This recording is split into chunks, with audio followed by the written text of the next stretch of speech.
자, 다시 한번 인사합시다. 빛이 있으라. 빛이 있으라. 빛이 있으라. 오늘은 미리 제가 광고는 안 했는데 우리 교회가 입당한 지 6년이 되는, 요 세종에 입당한 지 6년이 되는 그런 날입니다. 사실은 어제예요. 10월 9일 날 한글날 2015년 10월 9일 날 바로 이 자리에 입당을 했습니다. 우리 교회에 대해서 잠깐 이제 여러분들 제가 이런 말씀 잘 안 드렸는데 오늘은 조금 우리 교회 역사를 좀 이렇게 말씀을 좀 잠깐 한번 드리고 말씀 봐야 될 것 같아요.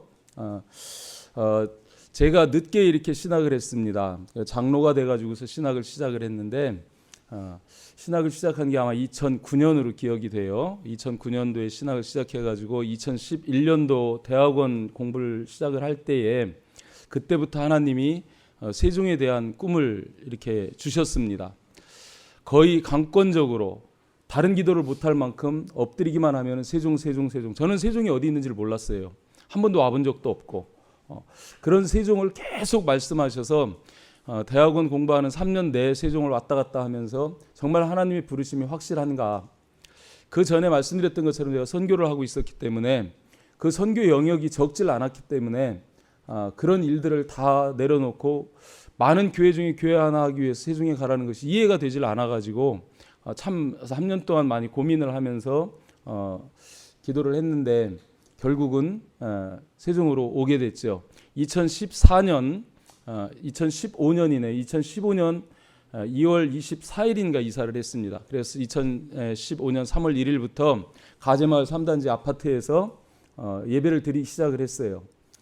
그러다가 이제 이 건물이 준공되기를 기다려서 이 건물이 7월 달에 준공이 났습니다.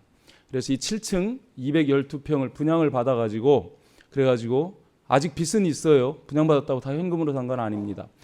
이 7층을 212평을 분양을 받아가지고 이제 교회를 이렇게 리모델링을 해서 그해 10월 9일 날 여기에 입당을 하게 된 겁니다.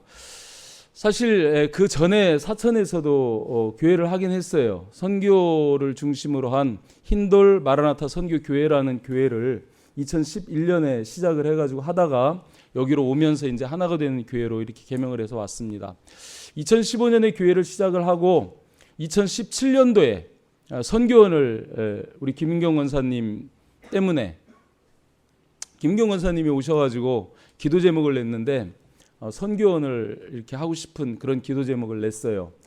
근데 사실 제가 세종에 가서 뭐 할까요 하고 기도하면서 하나님한테 받았던 것이 선교원, 대안학교, 물론 교회 해야 되죠. 교회와 더불어서 또 그때 당시는 무슨 공동체인데 이게 뭔지 잘 모르겠어요. 뭐 실버타운 같기도 하고 뭐 하여튼 그런 우리가 모여서 하는 그게 아마 지금 저쪽에 있는 그런 우리 예수마을 공동체 같은 그런 건 같아요. 그리고 요양원이 하나 있습니다. 네, 이 5가지인데 이 그림을 확실히 하나님이 보여주셨는데 지금 하나씩 이루어져 가는 거죠. 2017년에 선교원이 시작이 됐고 그리고 2020년이죠. 작년 3월 달에 이제 우리 대안학교를 요 3층에서 시작을 하게 됐습니다. 그리고 작년 12월에 저쪽 공주 의당면에 정확한 평수로는 7,260평입니다. 우리 땅은 7,260평을 21억 정도의 경비를 들여가지고 이제 사서 금년 4월 달에 등기 이전을 이렇게 한 거예요.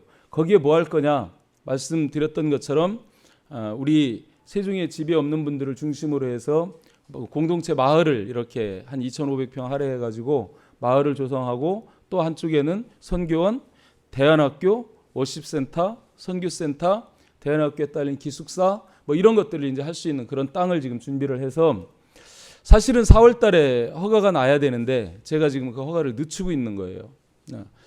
좀 의도적으로 좀 늦춥니다. 지금 현재 공사비가 너무 지금 자재들이 비싸고 그래서 늦춰가고 있는 거죠. 내년에는 이제 11월 달에는 어쩔 수 없이 준공을 내야 되고 이제 준공을 내면 내년 한 해 동안 거기에 이제 우리 대안학교 선교원 건물을 짓고 그렇게 해서 이제 거기에서 개교를 2023년 3월 달에 개교를 할 계획입니다. 지금까지 우리 교회가 여기까지 오면서 간략하게 이런 과정을 겪어가고 있습니다. 이런 일들을 누가 하셨을까요? 하나님이 하십니다. 누구의 꿈일까요? 하나님의 꿈이고 하나님의 비전입니다. 아멘. 하나님이 하시는 일이기 때문에 반드시 이루어집니다. 하나님이 계획하신 일들을 반드시 이루실 줄 믿습니다. 이런 비전을 이루어감에 하나님께서 제게 주셨던, 기도할 때에 제게 주셨던 말씀이 있어요. 제가 받았던 말씀이 있어요. 세종에 오기 전부터 주셨던 말씀. 오늘은 그 말씀을 좀 한번 입당 6주년을 기념해서 한번 같이 나눴으면 좋겠다 싶어서 오늘 본문을 신명기 4장 9절에서부터 10절까지 말씀으로 이렇게 택해 보았습니다. 신명기서 말씀은 여러분들 잘 아는 것처럼 모세오경 중에 마지막 책입니다. 그리고 신명기라는 것은 그 말뜻이 어떤 뜻이냐면은 하나님의 계명을 밝히 설명하는 책이라는 의미입니다. 하나님의 명령을 풀어서 밝게 설명해 주는 그런 책이 신명기입니다. 이 신명기를 가리켜서 구약의 에센스다 이렇게도 말씀들을 해요. 신학자들은 구약 중에서도 하나님의 말씀, 그 하나님의 말씀의 정수라고 할 수 있는 것들을 잘 풀어서 이렇게 설명해 놓은 그런 말씀이기 때문에 구약에서도 가장 중요한 그런 말씀이다 이렇게 봅니다. 특별히 그 내용에서 본다면 그 내용은 우리가 하나님의 백성인데 하나님의 백성이 어떤 삶을 살아야 되느냐, 특별히 지금 출애굽한 이스라엘 백성들을 볼 때에 출애굽한 이스라엘 백성들이 애굽에서 종살이 하다가 지금 광야를 거쳐서 지금 이제 가나안 땅 들어가기 직전이에요. 그때 이 신명기가 기록된 겁니다.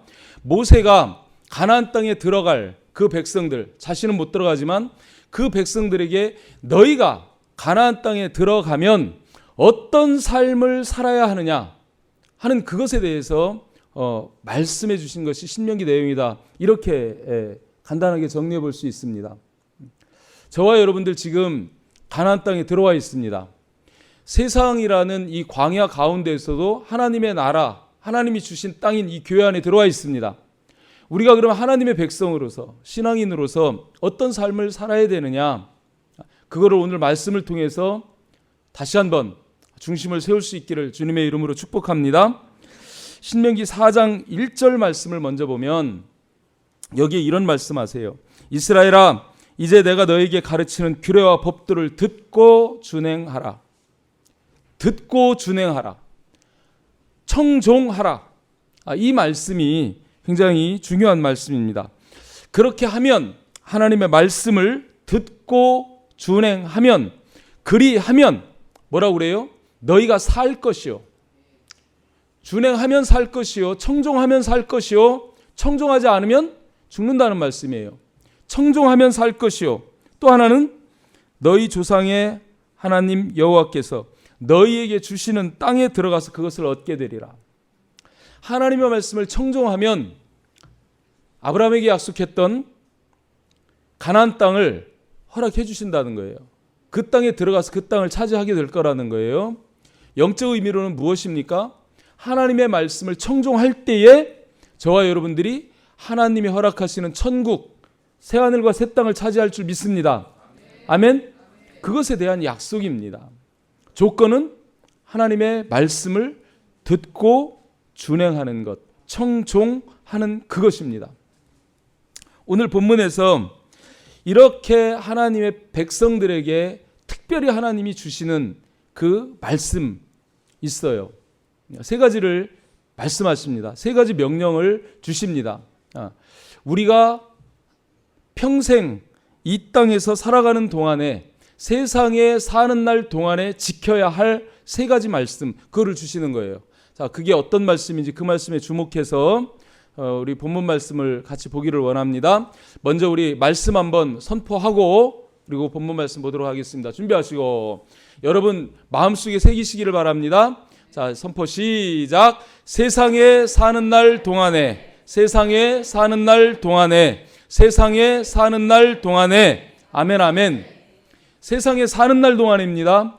여러분 목숨이 붙어있는 한 세상을 사는 동안 주님이 뭘 하라 하시는지 거기에 주목해서 오늘 본문 말씀 신명기 4장 9절부터 10절까지 말씀 같이 함께 봉독합니다. 구약 266쪽입니다. 다 찾으셨으면 아멘. 자, 함께 큰 목소리로 함께 읽습니다. 시작. 오직 너는 스스로 삼가며 내 마음을 힘써 지키라. 그리하여 내가 눈으로 본 그 일을 잊어버리지 말라. 내가 생존하는 날 동안에 그 일들이 내 마음에서 떠나지 않도록 조심하라. 너는 그 일들을 내 아들들과 내 손자들에게 알게 하라. 내가 호렙산에서 내 하나님 여호와 앞에 섰던 날에 여호와께서 내게 이르시기를 나에게 백성을 모으라. 내가 그들에게 내 말을 들려주어 그들이 세상에 사는 날 동안 나를 경외함을 배우게 하며 그 자녀에게 가르치게 하리라 하시매. 아멘. 자, 세상에 사는 날 동안에, 그러니까 세상에서 사는 거예요. 우린 지금 세상에서 살지만 세상에서 사는 날 동안에 첫 번째 명령이 뭐냐면 오직 너는 스스로 삼가라는 겁니다. 따라서 합니다. 오직 너는 스스로 삼가라. 아멘. 이 말씀이 본문을 직역을 하면 이런 말씀이에요. 오직 너는 내 자신을 스스로 지키라. 내 자신을 스스로 지키라는 거예요. 이스라엘 백성들이 가나안 땅에 들어가서 사는 동안 이스라엘 백성들에게 있었던 가장 큰 문제가 뭐였는지 여러분 아시죠? 뭐였습니까? 하나님을 가장 속썩였던 문제. 그게 뭐였습니까? 우상 숭배예요. 그것을 삼가라는 것입니다. 여기에서 말씀하시는 것은 그것을 삼가라는 거예요. 결코 우상을 섬기면 안 된다. 다른 신들을 섬기는 것, 우상 숭배를 삼가라. 그거를 말씀하셔요. 이 말씀이 뒤에 신명기 11장 6절에서 한 번 더 나와요. 거기에서 뭐라고 말씀하시냐면 오늘 지금 제가 말씀드린 너희는 스스로 삼가라 그러는데 너희는 스스로 삼가라.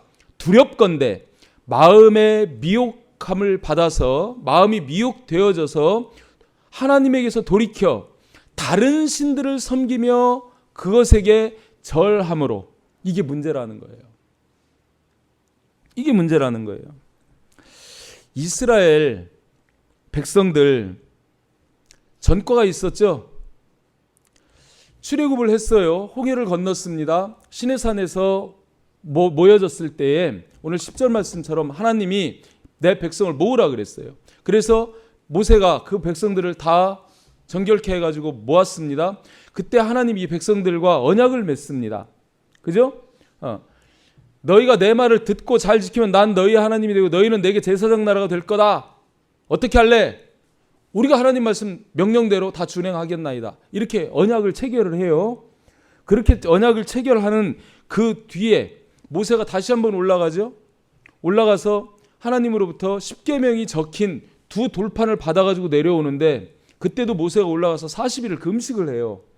40일이 지나도록 안 내려오는 거예요. 이 백성은 지금 광야에 그냥 있습니다. 광야에 있는데 모세의 인도자가 안 내려오는 거예요. 그러니까 그 모세가 내려오지 않는 그 더딤을 보고 모세 형 아론에게 뭘 얘기해요? 우리를 인도할 신을 만들라. 그렇게 얘기해가지고 그들이 뭘 만들어요? 금송아지 만들고 그 앞에서 먹고 마시고 뛰놉니다. 우상을 만들어가지고 우상에게 절하고 섬기고 하는 그런 일들을 한 전과가 있습니다. 여러분, 사람은요 영적인 존재입니다. 하나님이 사람을 창조하실 때 영을 주셨어요. 그래서 우리 사람은요 반드시 신을 찾게 돼 있습니다. 아멘? 이거는 본능이에요. 가르쳐주지 않아도 신을 찾습니다. 늘 말씀드리지만 아무리 미개한 저 종족들이라도 반드시 그들이 무언가를 신처럼 섬기는 것들이 있어요. 왜 그래요?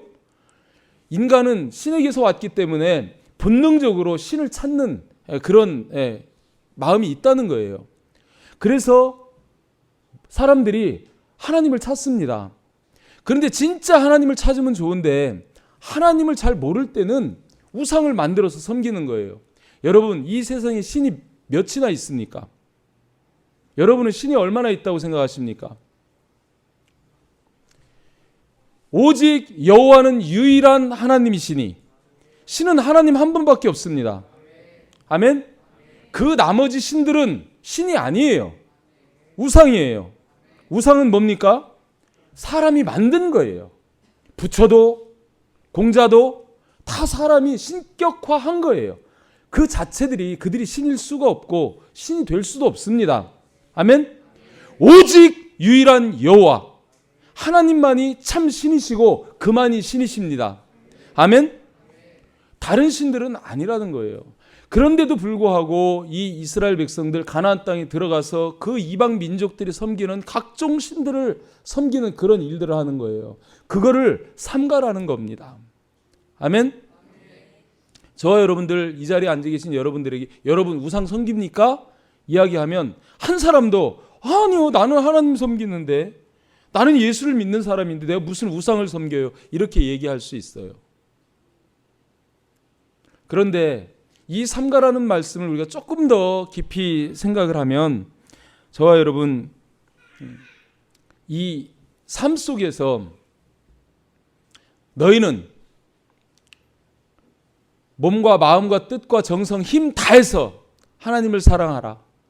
하나님을 최우선으로 사랑해야 할 줄 믿습니다. 그 우선순위에 하나님이 두 번째로 밀리고 하나님보다 앞서 있는 게 있다면 그게 우상이 될 수 있다는 거예요. 아멘. 하나님 사랑이 첫 번째이기를 원합니다. 그래서 하나님이 십계명을 주실 때 첫 번째가 우상 같은 그런 거 만들지 말고 너희는 하나님을 사랑하라. 이게 첫 번째예요. 아멘.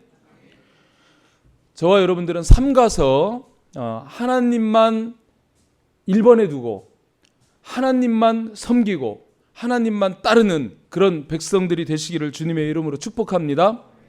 이 일을 위해서 저와 여러분들이 한 가지 정말 삼가야 할 것이 무엇이냐면 미혹되지 말아야 한다는 겁니다.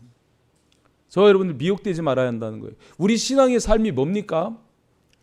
우리 신앙의 삶은 영적 싸움입니다. 그죠? 우리가 영이신 하나님, 또 악령의 사탄의 방해가 계속 있는 가운데에서 우리의 싸움은 혈육을 상대하는 싸움이 아니라 악한 영들을 상대하는 영적 싸움입니다. 그 싸움이 계속 있는 거예요. 우리에게 싸움의 대상이 있어요. 그래서 악한 영이 계속 우리들을 미혹합니다. 거짓 선지자, 적그리스도 이런 것들이 계속 미혹합니다. 이것은요, 마지막 때가 가까워지면 가까워질수록 더욱 심해집니다. 아멘. 마태복음 7장 15절에서도 주님께서 말씀하시죠. 거짓 선지자들을 삼가라. 양의 옷을 입고 너희에게 나아오지만 사실은 양의 탈을 쓴 일이 그거라고 말씀하는 거예요. 아멘. 이런 거짓 선지자들이 있다는 거예요. 거듭 말씀드리지만 마지막 때를 우리가 살아가는데 이 마지막 때 되면 이런 미혹의 영들이 훨씬 극심해집니다. 그래서 주님에게 제자들이 나와서 마지막 때 징조를 부를 때 주님이 첫 번째로 말씀하신 게 사람의 미혹을 조심해라. 그거 말씀하시고요. 마태복음 24장 24절에서는 이렇게 말씀하시잖아요. 여기 있는 것처럼 거짓 그리스도들과 거짓 선지자들이 일어나 큰 표적과 기사를 보여. 그 다음 말씀이 너무너무 우리가 경계해야 되면 할 수만 있다면 택하신 자들도 미혹하리라. 저와 여러분은 하나님 택함 받은 백성입니다. 그런데 이 사탄은 할 수만 있으면 이게 무슨 말이에요? 최선을 다해서 우리가 마음과 뜻과 생명, 목숨을 다해서 하나님을 사랑하는 것처럼 이 사탄마귀도 똑같이 할 수만 있으면 최선을 다해서 믿는 자라도 미혹하려고 그러는 게 이 사탄의 지금 그런 활동이라는 거예요. 할 수만 있으면 택하신 자들도 미혹하리라. 이걸 하나님이 그냥 놔두고 계십니다. 왜 그럴까요? 이 사탄도 지 맘대로 하는 건 아니에요. 하나님의 섭리 가운데서 하는데 왜 이거를 하나님이 그냥 두시냐면 딱 한마디로 말씀드리면 알곡과 쭉정이를 가르치기 위해서 그렇습니다. 아멘? 하나님이 알고 싶은 거예요. 이래도 너희가 나를, 이런 환경과 이런 형편, 이런 어려움 속에서도 나를 믿느냐, 나를 따르겠느냐. 주님이 알고 싶은 거예요. 욥을 시험했던 것 같이 그 어려움 속에서도 오직 죽어도 부서져도 깨져도 내 목숨 다하는 날까지 나는 오직 여호와 하나님 한 분, 그분만 그러는지를 보고 싶은 거죠. 그게 알곡입니다. 알곡에는 예수 생명이 있어요. 가라지에게는 예수 생명이 없습니다. 심어도 열매가 안 나와. 여러분은 예수를 영접한 예수 생명이 있는 알곡인 줄 믿습니다. 어떤 미혹이 있어도 여러분 그 미혹에 넘어가지 않길 바랍니다. 아멘. 그렇습니다. 정말 저와 여러분은 오직 유일하신 여호와 하나님만 섬기는 자가 되어야 할 줄 믿습니다. 어떤 미혹도 이길 수 있는 여러분이 되시기를 주님의 이름으로 축복합니다. 어느 기간 동안에요? 세상에 살 동안에. 아멘. 평생 일평생 그런 자세로 살아야 한다는 겁니다. 자, 두 번째 명령이 뭐냐면 내 마음을 힘써 지키라는 겁니다. 다시 한번 또 따라합니다. 내 마음을 힘써 지키라. 이것도 원어로 보면 더 심각한 말씀인데 내 마음을 지키라가 아니고 내 영혼을 지키라는 거예요. 내 영혼을 힘써 지키라 이런 말씀입니다.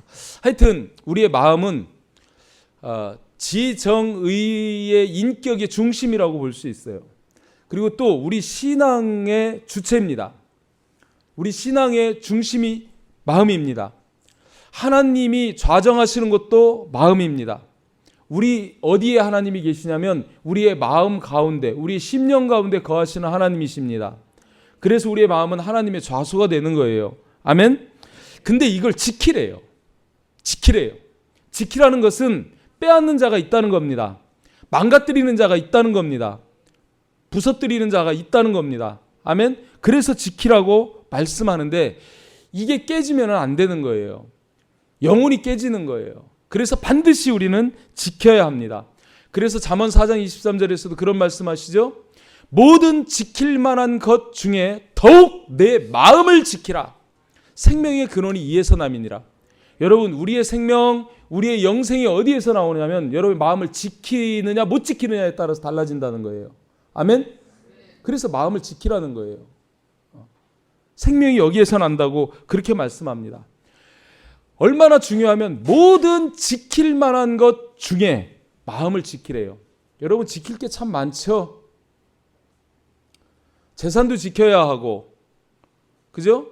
명예도 좀 지켜야 하고, 건강도 지켜야 하고, 의리도 좀 지켜야 하고, 지킬 것들이 참 많습니다.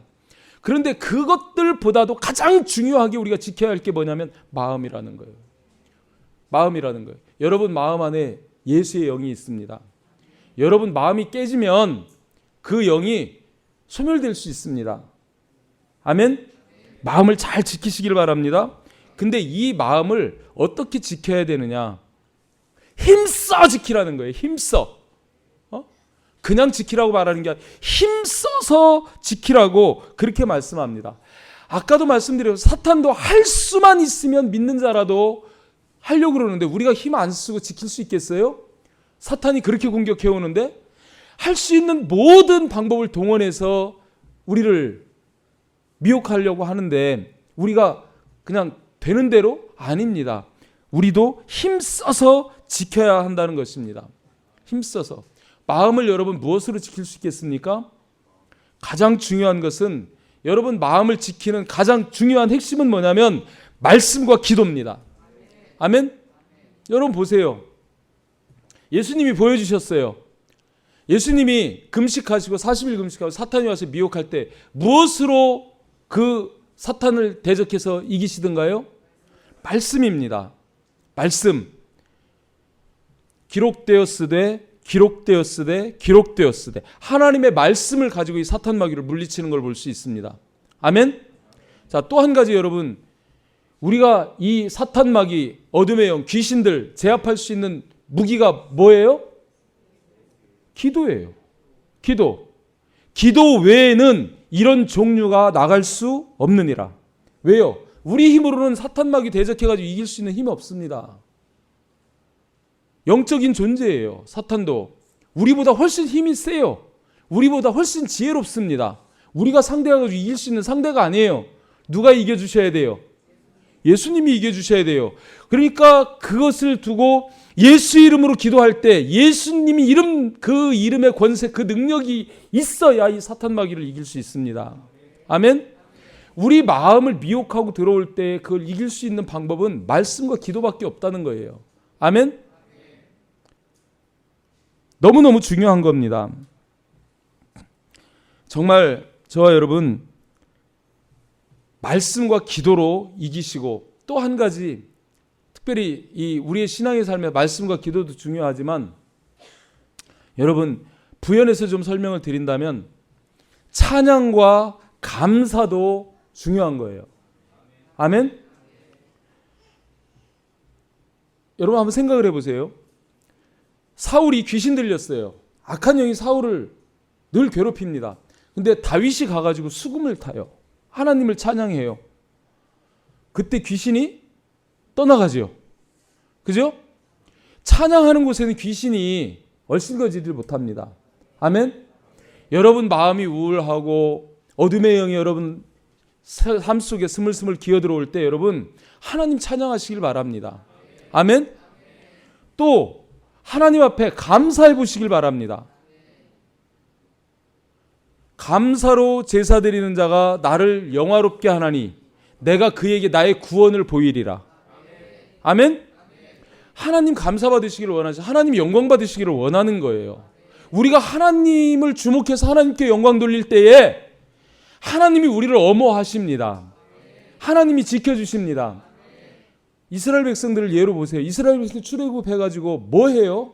그 광야를 가는 동안에 그들 뭐 해요? 감사하지 않습니다. 맨날 원망 불평하는 거예요. 이스라엘 그 애굽 군대가 뒤쫓아오니까 큰일 났다고 죽는다고 아우성칩니다. 10번씩이나 그 애굽에 재앙 내리시는 하나님의 권능을 보고서도 그 막 소동을 일으키고 불안해서 두려워서 떨어요. 물이 없으면 물이 없다고, 먹을 거 없으면 먹을 거 없다고, 만나를 내려주니까 질린다고, 고기 내놓으라고. 그죠? 모세 너만 지도자냐? 반역하고. 이런 원망, 불평, 반역이 그 백성들 골수에까지 있어요. 저희들에게는 없습니까? 있습니다. 우리들도 살면서 조금만 어려우면 어렵다. 하나님 없습니까? 하나님 돌아가셨습니까? 예수님 안 계십니까? 예수님이 보내주신 성령이 없습니까? 그 성령이 우리와 함께 하심에도 불구하고 그 하나님을 바라보지 못하고 조금 어려우면 어렵다, 중내, 산내, 원망, 불평 하면서 그렇게 살아요. 여러분, 우리를 구원하시고 우리를 인도하시고 우리에게 천국을 보장해 주시고 하나님 바라보면 하나님 앞에 감사해 보시길 바랍니다. 감사하면은요, 여러분 어둠이 사라지게 돼 있어요. 아멘. 말씀, 또 기도, 또 찬양, 감사. 이것이 여러분 삶에 있다면 사탄막이 여러분에게 얼씬거리지 못할 줄 믿습니다. 여러분 승리할 줄 믿습니다. 아멘. 그래요. 그런데 이런 마음을 언제까지 지켜야 된다고요? 오늘 말씀 제목대로 성경에서도 말씀 나와요. 두 번, 오늘 말씀 읽은 말씀 두 번 다 있죠. 내가 생존하는 날 동안에, 내가 생존하는 날 동안에 내가 눈으로 본 그 일을 잊어버리지 않도록, 그 일이 내 마음에 떠나지 않도록 조심하라, 지켜라, 이런 말씀입니다. 하여튼 여러분, 가나안 땅에 들어가는 이스라엘 백성들에게 모세가 지금 고별 설교를 하는데, 신명기 자체가 모세 세 편의 고별 설교예요. 고별 설교를 하는데 그 이스라엘 백성들이 가장 시급한 문제, 가나안 땅에 들어갔을 때 거기서 지켜야 할 가장 시급한 문제가 뭐냐면 마음을 지키는 겁니다. 아멘. 마음을 힘써 지키는 겁니다. 이 마음을 지키지 못하면 하화되는 거예요. 에덴 동산 하와가 마음을 지키지를 못했어요. 그죠? 마귀의 미혹에 그냥 넘어갔습니다. 말씀을 제대로 모르니까, 말씀을 비슷하게 하니까 그런 거예요. 하나님이 반드시 죽으리라, 사탄이 와서 그거 따먹으면 죽는데 반드시 죽는다고 그러셨어. 그걸로 끝내야 되는데 죽을까 하노라. 이렇게 말씀이 불확실하니까 넘어가는 거예요. 지금 이단들이 다 그렇습니다. 이단들이 다 우리 기독교에서 나오는 게 이단이죠. 어디 불교가 이단입니까? 기독교에서 다 이단 나오지. 이단들이 나오는데 그 이단들이 말씀이 너무너무 비슷해. 너무너무 기가 막힌 것 같아. 근데 끝이 다르니까 이단이에요. 끝에 가서는 절벽이고 지옥입니다. 여러분이 말씀을 정확히 알아야 돼요. 아멘? 그래서 말씀을 묵상하는 자들이 복이 있는 거예요. 복 있는 자들은 여호와의 율법을 주야로 묵상하는 자로다. 묵상하면 여러분 성령께서 가르쳐 주십니다. 성령이 조명해 주십니다. 그래서 말씀을 분명하고 정확하게 깨달았을 때 그 말씀을 가지고 모든 상황 가운데 하나님이 이렇게 말씀하셨어, 이렇게 하라 하셨어, 똑똑 떨어지게 이렇게 딱 나가면 여러분 결단코 마음 빼앗길 일이 없습니다.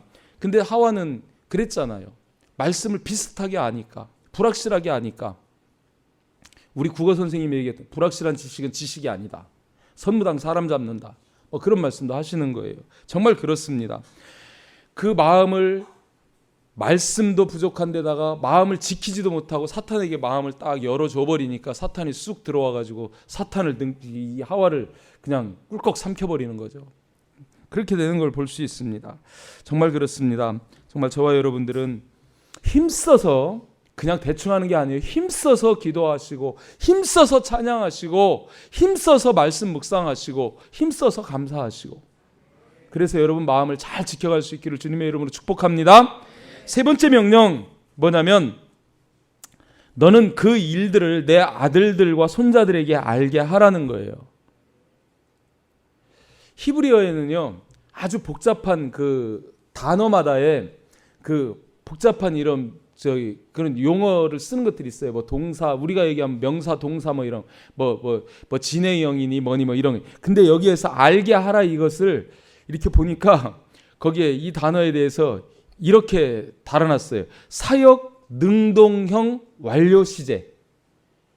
알게 하라는 이 단어가, 이 히브리어가 사역 능동형 완료 시제라는 거예요. 이게 뭘까요? 사역이라는 거예요. 우리가 우리 자녀들에게, 아들들에게, 손자들에게 이 하나님이 하신 일들을, 하나님의 약속을, 언약을, 그거를 알게 하는 것은 사역이라는 거예요. 능동적으로 해야 되는 일이라는 거예요. 그것은 완료시켜야 되는 그런 일이라는 거예요. 반드시 그렇게 해야만 하는 거라는 거예요. 아멘? 10절 말씀을 띄워놓고요. 10절 말씀 한번 볼까요? 10절 말씀 내가 띄우라고 안 했지. 여러분 성경으로 보시길 바랍니다. 10절 말씀을 보면 지금 9절에서 너는 그 일들을 내 아들과 손자들에게 알게 하라 이렇게 말씀하는데, 이 알게 하라는 것은 가르쳐 지키게 하라 이런 말씀입니다. 근데 10절 말씀에 그거에 대해서 이렇게 말씀하시는 거예요. 그 일들이 뭐냐면 내가 호렙산에서 내 하나님 여호와 앞에 섰던 날에 있었던 일입니다. 내가 호렙산에서 내 하나님 여호와 앞에 섰던 날, 그날에 무슨 일이 있었어요? 여호와께서 모세에게 내게 이르시기를 나에게 백성을 모으라 이렇게 말씀하셨어요. 아까도 말씀드렸습니다. 그래가지고 그들을 모으라 하시는데 하나님이 모으라 하시는 목적이 있어요. 왜 모으라 하시냐면, 첫 번째, 내가 그들에게 내 말을 들려주겠다. 10절 말씀이 그 말씀이죠. 내가 내 말을 그들에게 들려주겠다. 두 번째는요, 그들이 세상에 사는 날 동안 나를 경외함을 배우게 하겠다. 내 말을 들려주어서 내가 하나님인 것을 알게 하고 나를 경외하는 것을 그들이 배우게 하겠다. 그리고 세 번째는 뭐 말씀하세요? 그들이 그 자녀에게 가르치게 하리라. 하나님이 지금 이스라엘 백성들을 시내산에다가 불러 모아가지고 하시고 싶은 게 뭐냐면, 하나님의 말씀, 약속의 말씀, 그 십계명을 그들에게 들려주고 싶은 거예요. 그래서 그들이 그것을 통해서 하나님 경외함을 배우게 하고 싶은 거예요. 그리고 그들이 배웠다면 그것을 그 자녀들에게 가르치게 하고 싶은 거예요. 이게 하나님의 뜻입니다. 하나님의 목적이었습니다. 지난주 금요일날 제가 여호와를 경외함을 이야기했어요. 경외함이 여러분, 제가 경외함이 뭐라 그랬습니까? 하나님을 경외한다는 것은 믿음과 순종이라 그랬습니다. 아멘? 믿음이 있고 순종이 있어야 그게 하나님 경외하는 거예요. 하나님 말씀에 순종하지 않는데, 하나님 말씀을 믿지 않고 하나님 말씀에 순종하지 않으면서 하나님 경외한다? 거짓말입니다. 그건 하나님을 경외하는 게 아니에요. 마음으로 믿으면 입으로 시인해야 구원입니다. 아멘? 그렇게 말씀하시는 거예요. 여러분, 이 하나님 경외함, 믿음과 순종이라는 것, 이것은 모든 그리스도인들, 모든 성도들의 신앙 행동의 원리입니다. 여러분들 하나님 경외함이 없으면 순종 못한다 그랬습니다. 하나님을 경외해야 내가 믿음은 있어요. 근데 믿음이 있다고 해도 하나님을 경외함이 부족하면 순종하기가 어렵습니다. 그런데 하나님을 경외하면 순종할 수밖에 없습니다.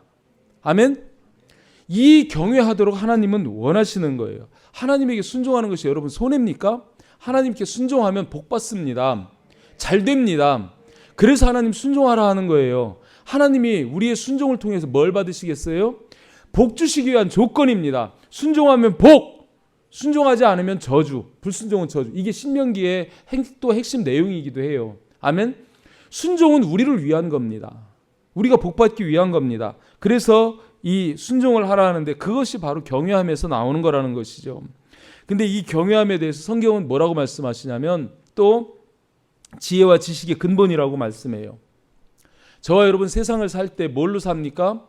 동물들처럼 본능으로 사는 게 아니에요. 우리는 지식과 지혜로 삽니다. 아멘? 세상 사는 지혜와 지식이 있어야 돼요. 그 지혜와 지식의 근본이 하나님을 경외하는 거라는 거예요. 전도서 12장 13절에서 그런 말씀하시죠. 전도서 12장 13절 말씀 보면 거기에서 이런 말씀하시는 것을 볼 수 있습니다.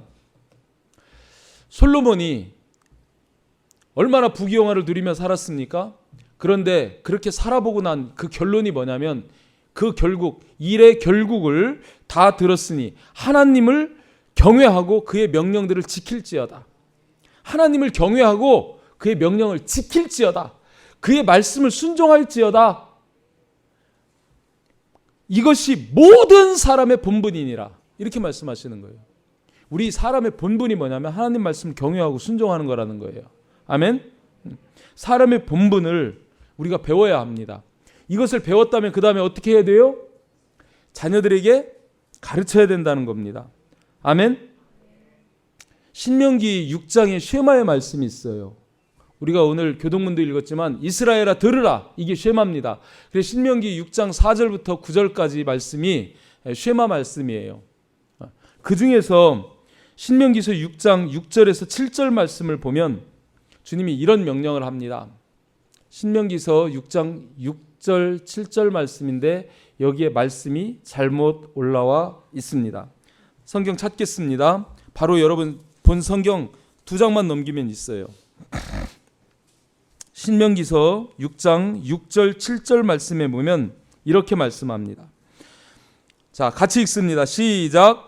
오늘 내가 내게 명하는 이 말씀을 너는 마음에 새기고 내 자녀에게 부지런히 가르치며 집에 앉았을 때이든지 길을 갈 때이든지 누워 있을 때이든지 일어날 때이든지 이 말씀을 강론할 것이며, 이렇게 말씀해요.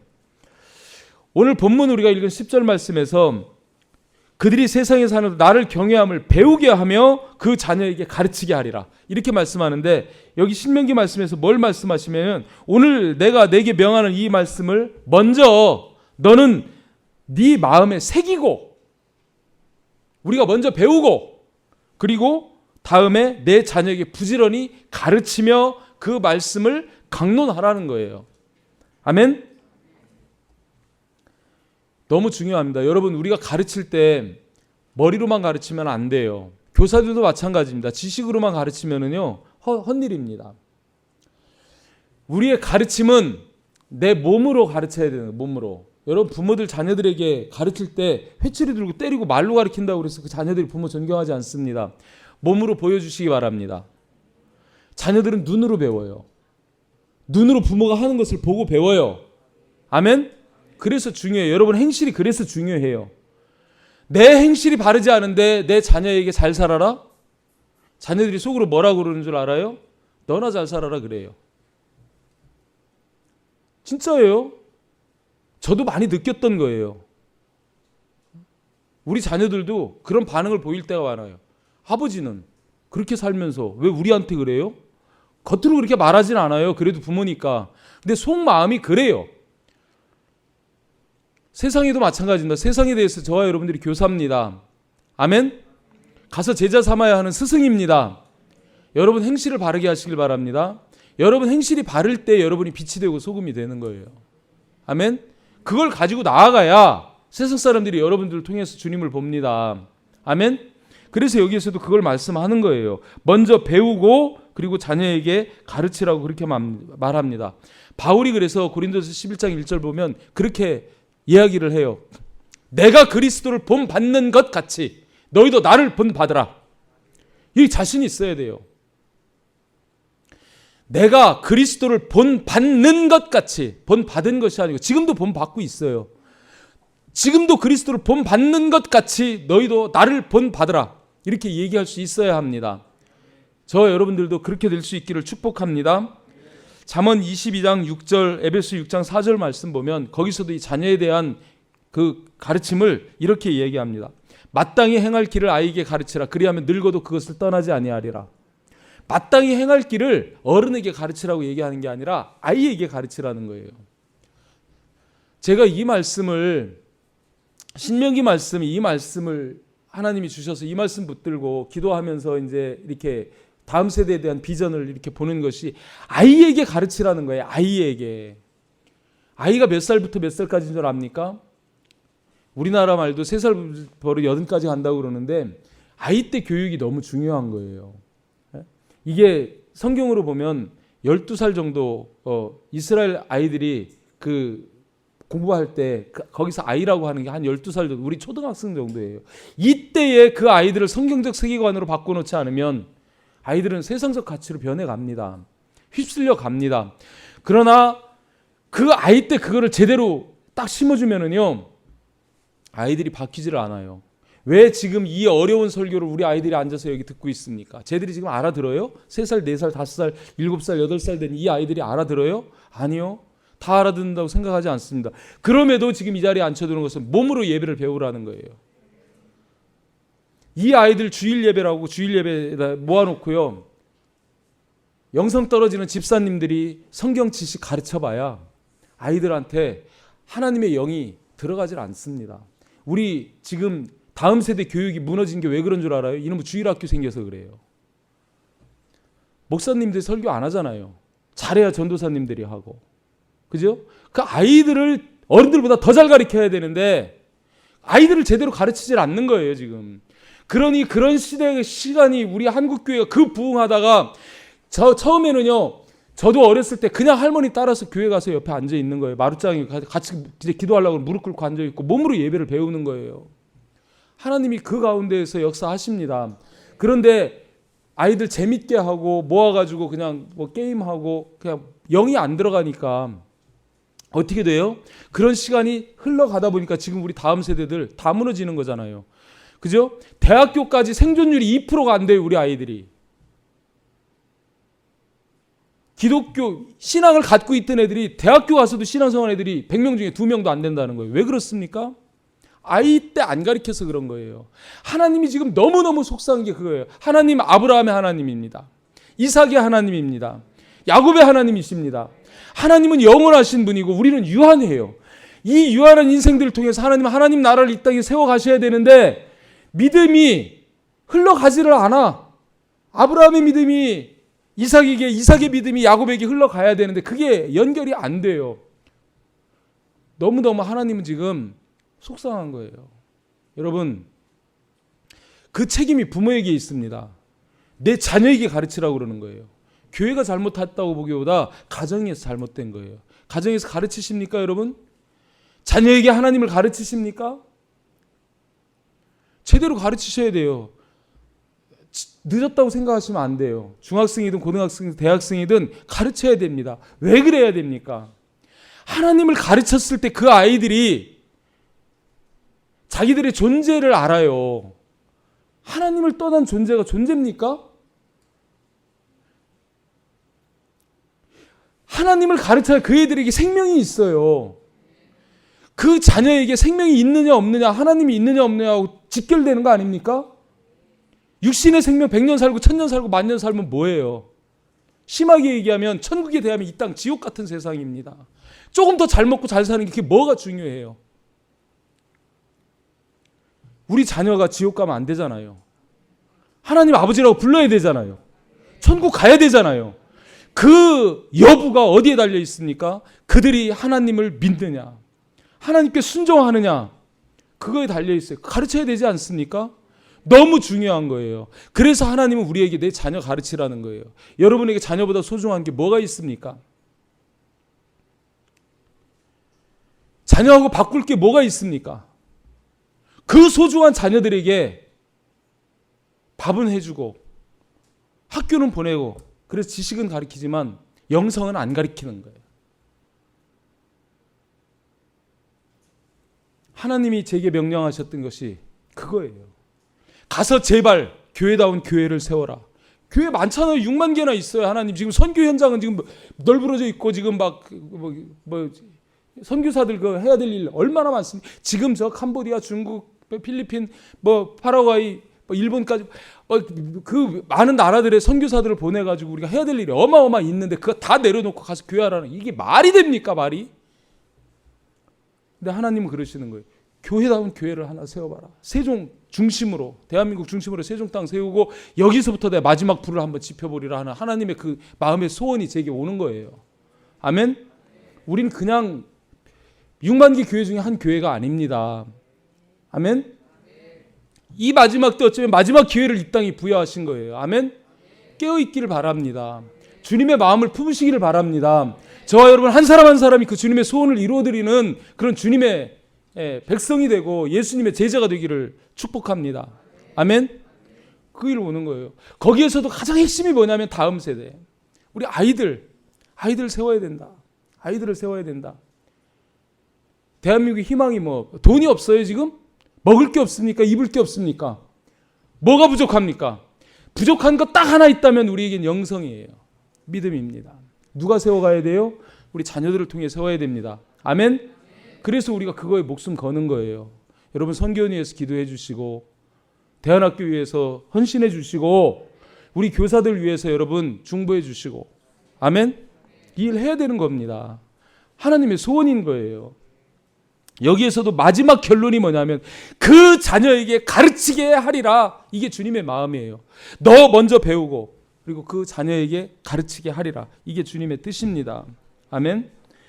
그래서 에베소 4장 6절에서도 그 말씀하시는 거죠. 또 아비들아, 가정에 대해서 이야기할 때 아비들아, 아비들을 불러가지고 딱 한 가지 말씀하셔요.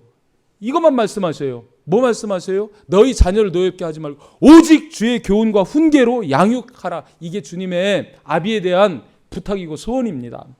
아비대장들에게 요구하시는 거 딱 이거 하나예요. 아비들아 불러가지고 뭐 말씀하시냐면 양육해라. 주의 교훈과 훈계로 양육해라. 이렇게 말씀하시는 거예요. 주의 교훈과 훈계로 말씀으로 양육하라는 겁니다. 아멘. 디모데후서 3장 15절부터 17절까지 말씀 제가 여기다 올려놨는데 이 디모데에게 지금 바울이 하는 얘기예요. 또 어려서부터 성경을 알았나니 어려서부터 성경 알아야 됩니다. 성경은 능히 너로 하여금 그리스도 예수 안에 있는 믿음으로 말미암아 구원에 이르는 지혜가 있게 하느니라. 오직 하나님의 말씀이 우리를 구원에 이르는 지혜를 주십니다. 아멘. 그러면서 16절에서 모든 성경은 하나님의 감동으로 된 것으로 교훈과 책망과 바르게 함과 의로 교육하기에 유익하니 교육에 가장 유익한 것 뭐냐면 성경입니다. 모든 성경 말씀입니다. 이는 하나님의 사람으로 온전하게 하여. 저와 여러분이 온전한 사람이 되기를 바랍니다. 하나님의 사람으로 온전하게 하는데 성경 교육이 꼭 필요하다는 겁니다. 그래야 온전해진다는 겁니다. 아멘. 그 말씀이 있을 때 또한 모든 선한 일을 행할 능력이 생긴다는 겁니다. 아멘. 그래서 성경으로 가르치라고 말씀하는 거예요. 사람이 떡으로만 사는 게 아닙니다. 육신은 떡으로 삽니다. 근데 우리 인간은 영적 존재입니다. 우리의 영은 하나님의 말씀만이 우리에게 양식이 되고 사는 길인 줄 믿습니다. 반드시 여러분 자녀들을 가르치시길 바랍니다. 말씀으로 가르치시길 바랍니다. 이거는 부모된 자의 의무고 사명입니다. 사역입니다. 아멘. 그거를 잘 이루셔서 우리 자녀들에게 재산 물려주려고 하지 마시고 뭐 다른 거 물려주려고 하지 마시고 제발 여러분 뭘 물려주겠습니까? 우리 자녀에게 물려줄 게 무엇이 있겠습니까? 미련한 자녀에게 재산 물려잡아야 다 사기당하고 도둑질 당해요. 똑똑한 자녀는요 재산 안 물려줘도요 얼마든지 재산 불려가면서 삽니다. 물려줘야 될 건 지혜입니다. 하나님의 말씀입니다. 아멘. 그것 물려주면은 최고를 물려주는 거예요. 아멘. 자, 말씀 정리합니다. 정말 저와 여러분 주님께서도 말씀하시는 것이 그거예요. 마태복음 28장 20절 마지막으로 하나 띄워놓고 볼까요? 한번 같이 읽습니다. 시작. 내가 너희에게 분부한 모든 것을 가르쳐 지키게 하라. 볼지어다 내가 세상 끝날까지 너희와 항상 함께 있으리라. 복음의 주인이신 예수 그리스도께서 복음의 제자된 저와 여러분들에게 마지막으로 당부하시는 최고의 명령이 이 말씀이죠. 뭘 말씀하시냐면 내가 너희에게 분부한 모든 것을 가르쳐 지키게 하라는 거예요. 그러면서 주님이 약속을 하십니다. 내가 너희와 항상 함께 있으리라.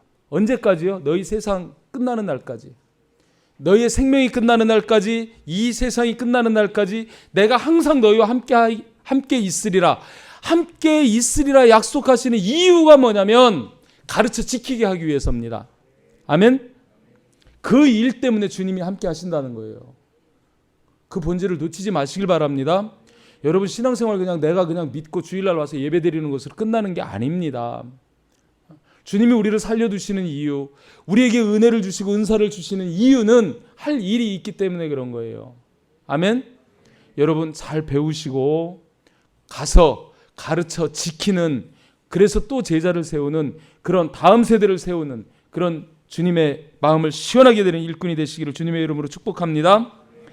자, 무엇을 하며 살아야 할까요? 세상 사는 날 동안에 첫 번째, 스스로 삼가라는 거예요. 우상을 섬기지 말고 미혹되지 말고 스스로 삼가라는 거예요. 오직 하나님만 섬기라는 거죠. 두 번째는 뭐였습니까? 마음을 힘써 지키라는 거예요. 아멘. 세 번째는요, 내 자녀에게 가르쳐 지키게 하라는 거예요. 아멘. 이 일이 바로 저와 여러분 이 세상을 사는 날 동안에 해야 할 일을 시내산에서 하나님의 언약을 통해서 언약 백성에게 주시는 핵심 명령이다. 이 세 가지 명령이다. 기억하시고 명령대로 살아가는, 그래서 잘되고 주님 마음 시원하게 해드리는 그런 저와 여러분 될 수 있기를 거듭 주님의 이름으로 축복합니다. 이 시간에 결단하면서 한번 기도합시다.